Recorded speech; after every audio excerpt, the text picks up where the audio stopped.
then as far as tips for success, it is important to make sure, you know, the books are credible. Again, you know, we don't want to, you know, delve into anything that isn't empirical in nature. Um, Definitely discuss structured discussion prompts. We would love it, right, if our students just naturally engaged in, you know, this inquiry and discussion of the topic. No, they don't. They don't. They need some guiding prompts.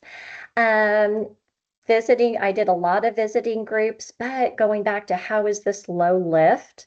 The groups ran themselves. I just kind of facilitated. And then each class session, I would end with a whole class debrief where we would bring it back together and talk about themes as a whole. And credit was through participation. You know, as long as they were doing this, as long as they were discussing, they got credit, they got full credit.